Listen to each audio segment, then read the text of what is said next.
There is some bad news for west coast of India, including Goa and up to Raigad, Sindhudurga, north and south Kannada districts of Karnataka. We are going to be indirectly impacted, and the Mangalore and surrounding region directly impacted by the new path of this cyclone, which has developed near Sri Lanka and close to the Tamil Nadu coastline. As the bar moves below, you can see the date and the timing of the track of the cyclone. I am moving the bar here. On Sunday 1, it will come close to the Tamil Nadu coastline.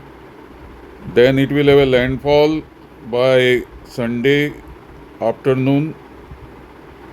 On Monday, it will be roaring over coastal Tamil Nadu. Monday 3, it will be crossing several kilometers inside the agricultural area and highly settled towns of Tamil Nadu.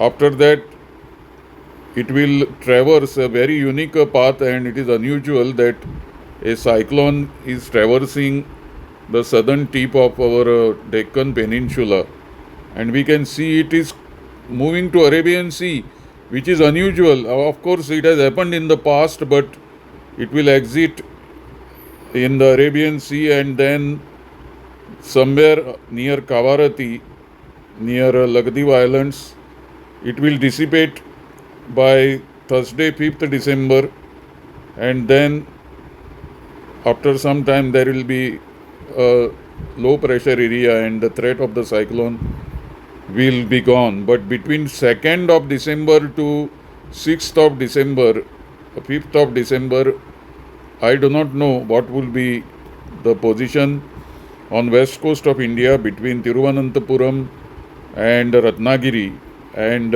Goa is in that dotted line area which is the influence zone of this tropical cyclone from Bay of Bengal. So if you are planning anything from 1st December to 5th December, you will have to take the inclement weather, extreme weather in account. I really don't know.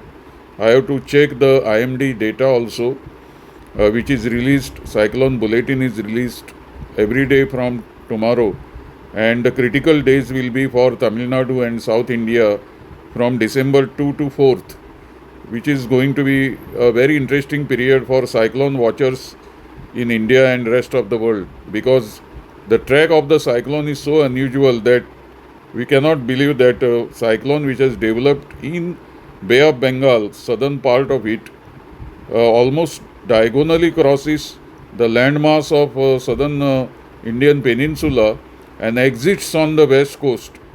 And it is a massive weather engine, massive atmospheric system with billions of tons of water and very high wind speed.